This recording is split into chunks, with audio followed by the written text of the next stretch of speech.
reports of Iran's Revolutionary Guards arrest more dual nationals.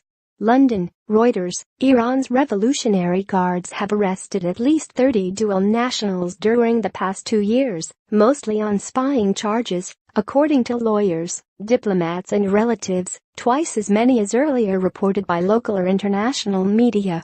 The number marks a sharp rise since 2015, when an international nuclear deal raised hopes of détente with the West. In the years before that, the number of dual nationals detained at any given time was in single figures. It also points up a new trend as a majority of those arrested since then, 19 out of the 30, have citizenship in Europe. Previously, most of the detainees were Iranian Americans. Detainees' relatives and lawyers said the guards were using them as bargaining chips in international relations and to put off European firms that sought business in Iran after the government agreed the deal with world powers to lift sanctions. The Islamic Revolutionary Guard Corps has vast business interests as well as being Iran's most powerful security force and has criticized the government for handing contracts to foreigners. The guards did not respond to several requests for comment. The Iranian government referred Reuters to the judiciary, which also did not respond to repeated approaches. Iranian authorities have previously denied holding detainees for ransom and accuse Western governments of holding Iranians on trumped-up charges. Relatives of dual nationals detained in Iran, their lawyers and Western diplomats shared information such as name, date of arrest and any charges, on condition neither they nor the detainees were identified, citing fear of repercussions. Iran does not routinely announce arrests or charges and does not recognize dual nationals, whose rights to consular assistance are enshrined in the UN Vienna Convention. In all cases, the sources said the detainees had not carried out any espionage and were arrested only because of their second citizenship.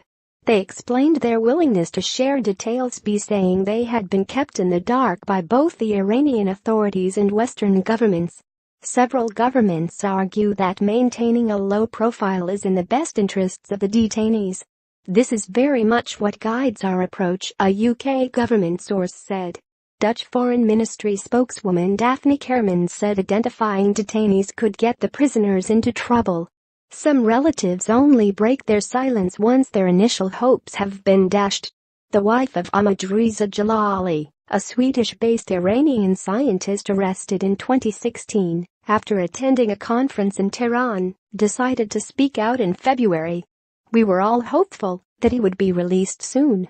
He was calling us from jail, saying he had not been officially charged. They had told him that he would be released after answering a few questions," Vita Morania said by telephone from Stockholm.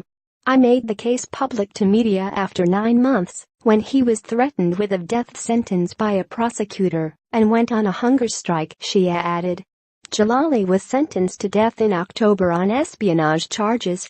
Swedish Foreign Minister Margot Wallström said at the time, "We will point out that this will affect the relationship with the EU, and this in a time when Iran and the EU need to cooperate, not least with the nuclear deal we have with Iran."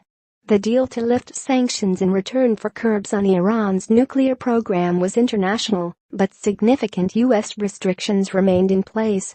Official confirmation of new arrests sometimes emerges indirectly. Records of a session of the European Parliament in June 2017 showed 3 Dutch Iranian nationals were in jail in Iran. Only one case has been reported. Asked about the 2 unknown cases, Dutch Foreign Ministry spokeswoman Kermans told Reuters the individuals were arrested in November 2012 and January 2016, and said government actions were mostly aimed at ensuring an honest trial, not demanding release. It is very difficult for the Dutch government to lend support since Iran does not recognize the Dutch nationality of the prisoners and gives little to no information about them, she said. In January 2016, then British Prime Minister David Cameron raised the issue of 3 dual UK-Iran nationals held in Iranian prisons in a phone call with Iranian President Hassan Rouhani, according to a transcript posted on the Downing Street website. Only 2 of those cases were known to the public at the time. Contacted for comment, a UK Foreign Ministry spokesman declined to specify how many British-Iranian dual nationals had been arrested. London raised all cases with Iran at every available opportunity, he said. Nazmine Zaghari Ratcliffe, an Iranian British aid worker employed by the Thomson Reuters Foundation, was arrested in April.